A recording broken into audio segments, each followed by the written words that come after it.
Bismillahirrahmanirrahim. Alhamdulillahirabbil alamin.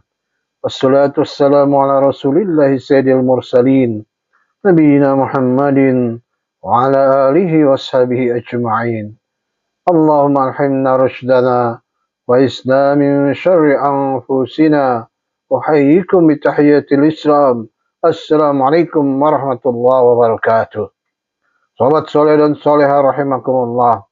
Indikasi sindrom mental dakwah yang kedua adalah wijahiyah atau figuritas. Wijahiyah itu berkaitan dengan wajah, kedudukan penting dan kehormatan.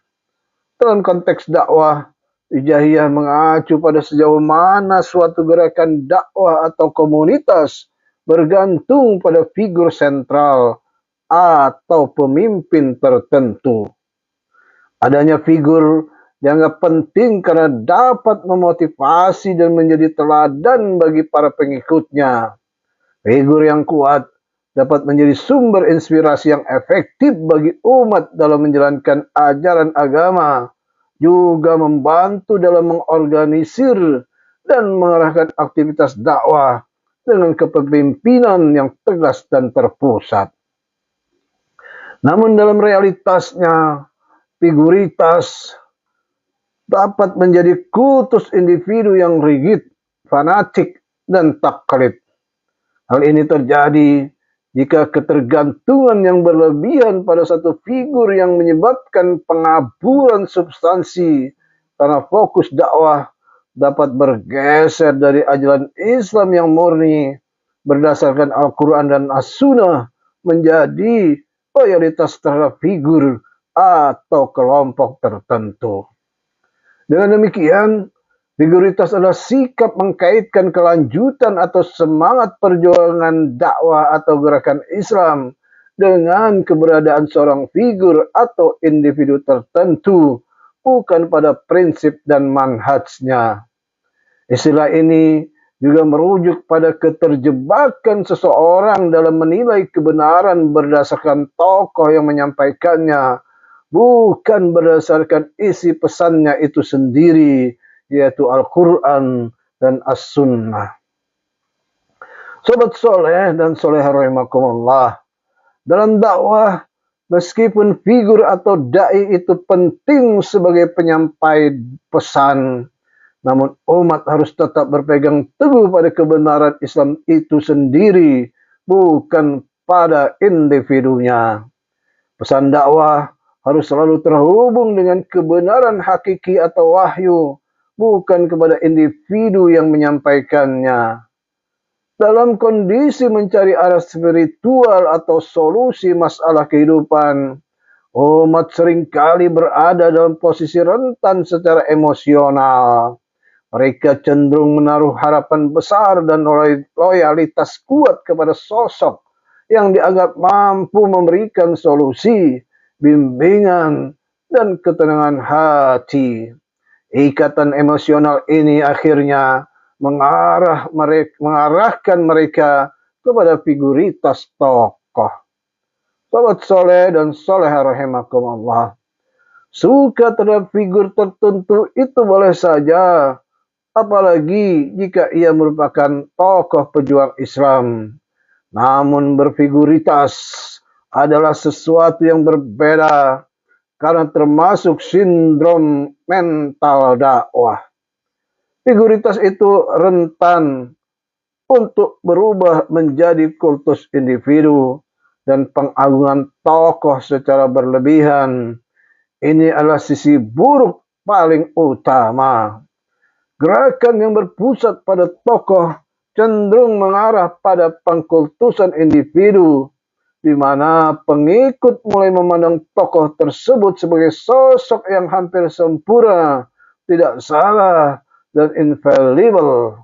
Akhirnya, loyalitas terhadap figur menjadi lebih penting daripada loyalitas terhadap prinsip-prinsip atau tujuan gerakan dakwah yang murni.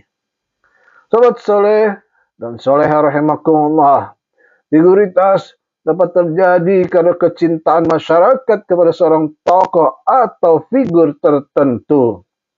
Hal ini Karena memang sang tokoh atau figur tersebut merupakan orang yang berjasa besar dalam kehidupan mereka. Misalnya, figuritas tokoh-tokoh kemerdekaan, kemanusiaan, atau tokoh-tokoh terkenal lainnya. Ini adalah hal yang wajar.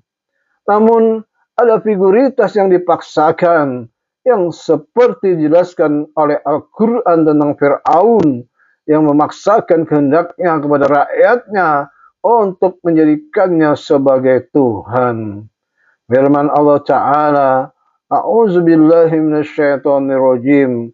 Wa nada fir'aunu fi qaumih qala ya qaumi alaysa li mulku Misr wa hadhil anharu tajri min tahti afala tubsirun am ana khairum min hadzal ladzi huwa mahin wa la yakadu yubin فلولا ألقي عليه أسورة من ذهب أو جاء معه الملائكة المقترنين فلما آسفونا انتقمنا منهم فأغرقناهم أجمعين. Fir'aun berseru kepada kaumnya seraya berkata, wahai kaumku, bukankah kerajaan Mesir ini milikku? Dan bukankah pula sungai-sungai itu mengalir di bawah istana-istanaku? Apakah kamu tidak melihat? Bahkan, bukankah aku lebih baik daripada orang yang hina ini, Musa, yang hampir-hampir tidak dapat menjelaskan maksud perkataannya? Maka, mengapa tidak dipakaikan kepadanya gelang dari emas, atau malaikat datang bersama dia mengiringinya? Maka ketika mereka telah membuat kami murka, kami hukum mereka, lalu kami tenggelamkan mereka semuanya di laut. Al-Quran surat Az-Zuhruf ayat 51 sampai 55. Sobat soleh dan soleha rahimakumullah, berfiguritas itu sesungguhnya bagian dari wala dan loyalitas.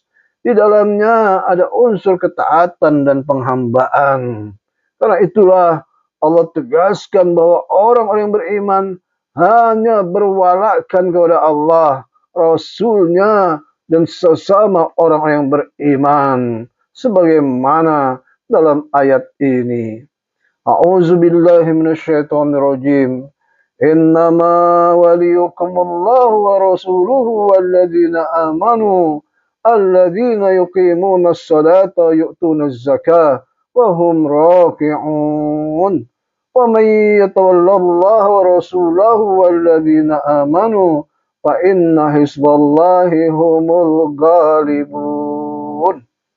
Sesungguhnya penolongmu hanyalah Allah, Rasulnya, dan orang-orang yang beriman, yang menegakkan salat dan menunaikan zakat seraya tunduk kepada Allah.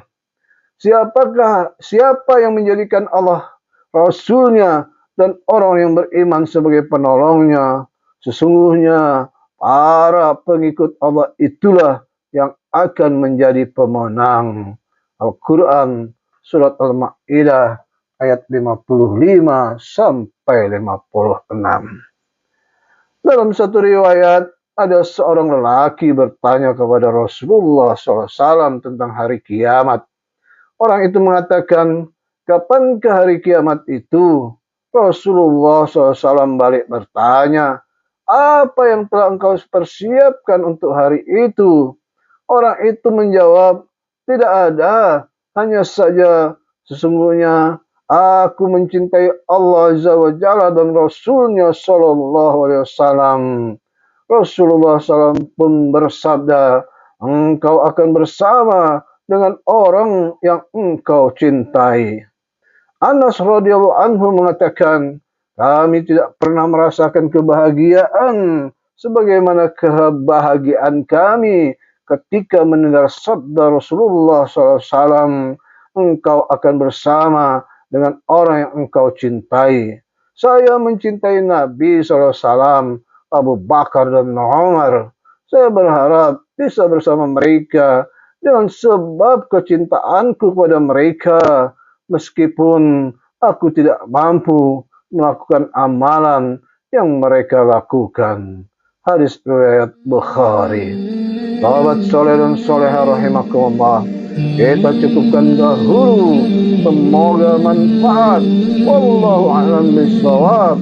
Subhanakallahumma wa bihamdika asyhadu an la ilaha illa anta astaghfiruka wa atubu ilaik. Assalamualaikum warahmatullahi wabarakatuh.